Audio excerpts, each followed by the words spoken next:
Before we get started, I'd like to briefly explain Chakra 7 energy point spread so you have a more fulfilling reading. The three cards on the left are the unconscious inner self. The card in the center is the heart. And the three cards on the right are the conscious foreself. The card on the bottom left is the base of your spine. It's a combination of things from past lives to tragic to cherished childhood memories. Up to today, we're always culling things and bringing new things, and we're always evolving. And that's why I'm calling it sourcing and urgings instead of foundation, as you would find in the Celtic cross. The second card up is the pelvic or sacrum, and I'm considering this awakening or arousing. This is where your spiritual awakening is, and growth of all kinds, and also includes your sexual prowess. This can be cosmic life breath. The cosmos has natural laws that live in harmony, but we don't always live in harmony with them.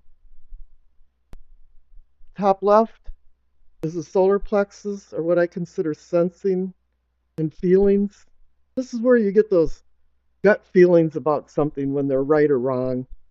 This is also a universal life force contrary to a cosmic life breath, because this is where conflict and chaos ensues in our life. The center is the heart of the matter or the situation. We're always asking questions. Why did this happen? What's going to happen next? What's going on? I don't understand. You could bounce this heart of the matter off between your unconscious and conscious self and maybe have more understanding what's going on. The card on the bottom right is your throat, and what I'm considering is teachings and communicating. It has to do with what you've learned in your life and how you're accepting society and how you're going into it. Are you living a very conservative, orthodox life, or are you living more of a new wave, do what you want kind of life? Second card up, considered the third eye, and it's seeing and envisioning. It's more bringing things out of a linear to a three-dimensional perspective. The third eye is our pineal gland in the center of our brain, and it's activated by light, so this can also be considered enlightenment. The card on the top right is the crown, or knowing and understanding. You can have a lot of knowledge, but if you cannot apply it wisely, it's not wisdom. Then I'll be putting a card on the left to represent the past, and a card on the right to represent the future.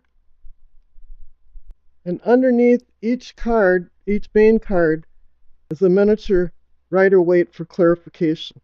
I'm going to do something a little bit different here now because the readings become very stressful and draining to me because I have two lamps on the right side that I have to maneuver by. I have the computer and all the wires on the left. I've got a camera in front of me, and I'm trying to talk into a stationary microphone. And then I have to have monkey arms to be able to reach all the cards and manipulate the cards. And at the same time, I'm trying to do the reading. And I just don't think I've been giving good readings because of this. So I'm just going to spread out all the cards, and I'll do subtitles where necessary so you don't get lost. And I think this will really enhance the readings. Hi there, Scorpio. Welcome to the Windsor Jubilantine Tarot reading. At the base of your spine for sourcing and urgings, receive the Six of Wands, a card of celebration. You were the victor of some type of competition or contest. But I have the feeling that there was talents involved in it, like an Olympic triathlon where you had to run, swim, shoot better than anybody else. And now you're being honored for your prowess and your victory. But it wasn't an easy victory because the clarification card is the Five of Wands, card of conflict. Of course, it's only natural that there's conflict in any competitive arena, but here it seems to have more meaning where when you succeeded, you were walking up the ladder of success and you had to step on people's faces or leave them in the dust. And I'm also feeling that was the game played fairly or judged fairly? Here in your pelvic or sacrum for awakening or arousing, receive the Ten of Swords, the Sorrow card. Something happened that's keeping you up at night. There's worry and anxiety surrounding you, and perhaps there's some remorse and regret involved in what happened. But regret doesn't make reality. You have to come to terms with what happened and accept what happened so you can move on in your life. Clarification card is the Queen of Wands. She's an excellent mentor, but she's fire energy, impulsive energy, and she's the one queen that wants you to review where you came from, where you're at now, and where you're going, and associate it to consequences. Because obviously there's been some negative consequences involved in your prior actions with the Ten of Swords there. And the solar plexus for sensing and feeling. You have the Ace of Wands. Kind of like heaven is giving the earthly plane a message of good fortune. It's about undertaking a new adventure. But as with any ace card, it's only a promise. It's really up to you to sit in front of the drawing board and start scribbling out your plans, making sure you're ready for the challenge of a new beginning. Now, the clarification card is the King of Swords.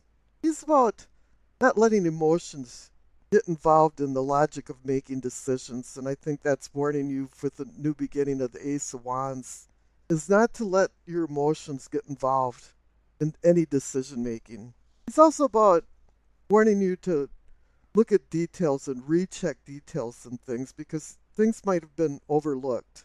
The King of Swords is more like a minor arcana version of the Emperor, and he uses laws and regulations to regulate his kingdom.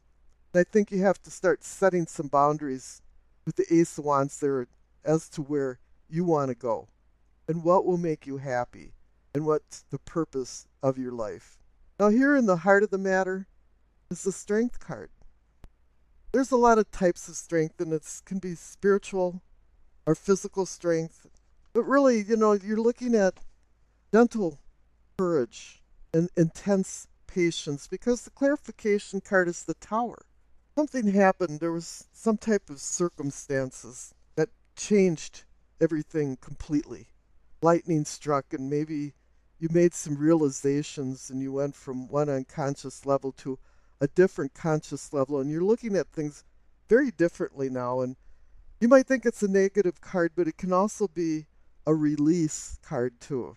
Now, here in the throat, from teachings and communicating, Page of Cups, the immature boy or man or girl or woman, but lives in a fantasy land and lives with the head in the clouds and your feet not on the ground. You have rose-colored glasses on and you're doing escapism. You're trying to get away from things in reality. It's also about bringing in ideas and messages, something that's connecting you to your unconscious mind. But then this Page of Cups can be more of like a crybaby and trying to avoid discourse, like a child. I don't like this, so I'm just going to cry. But the clarification card is a warning. It's the Queen of Pentacles. It's about practical matters and having a grip on reality. So it's telling you to take your head out of the clouds and put your feet back on the ground. Now, here in the third eye, or the seeing or envisioning, you see the Nine of Wands. You have a lot of Wands energy, a lot of Fury energy. You've got the Five and Six of Wands, you got the Queen of Wands, you got the Ace of Wands, and now you got the Nine of Wands. And this is about you've been through a lot of battles. You're wounded and hurt, and you're tired, and you're taking a respite. This is a time out. But there's more battles to be fought. And now the clarification card is the Death card. Transformation. It's getting rid of things that no longer serves you. You can't kick and scream about change, because if you do, it's going to cause loss. It's beckoning for some kind of conclusion. I think with the Tower card there too, yes, you having to let things go from the Ten of Swords, you want some type of conclusion. And you can be the phoenix rising from the egg-shaped ball of myrrh that went into flames. But this is transitioning it into a new chapter in your life. The Nine is a completion card. You're almost at the finish line and you're ready to leap across it. And now you're transforming. You're seeing things differently. Not the crown from knowing and understanding is the Two of Pentacles. It's about balancing affairs, but the number 2 to me means decisions. But he's playing off the Devil card as the clarification card, and Wow, the devil card is about avarice and coveting things, and here it's pointing out that there's a lot of pitfalls involved in the decisions that you can make, and you could really make the wrong decision and go into some type of addiction or obsession that puts you into bondage. So it's telling you to make wise decisions. And the past card is the King of Pentacles. You received a lot of court cards, so there must be a lot of people involved in this. You've got the King of Pentacles, the Queen of Wands, the King of Swords, lots of kings. You've got the Page Cup, you've got Page of Cups, you've got the Queen of Pentacles. So you've got a big audience and a lot of supportive people, or at any rate, people involved in it. Now your past card is the King of Pentacles. Like you've ran your life in the past like a CEO would run his company. The funny thing about him being the king of money and the king of material things is that he's not very materialistic really at all. It's that he just has the knack of making it and the pleasure of luxury. And the future card is the Ace of Cups.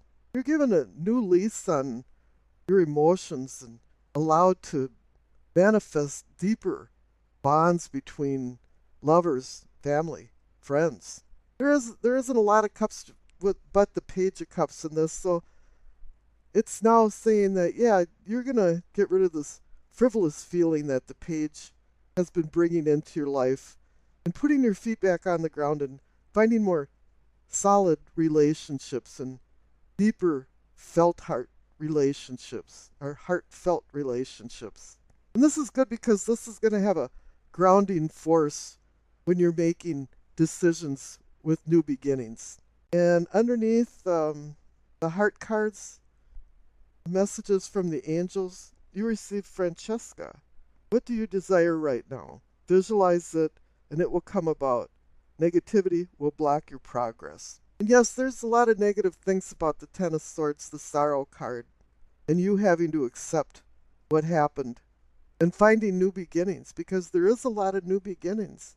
So you just can't ignore that, especially the Devil card, where you can get caught up in things and into a web of things that's going to divert you from the positive things in your life.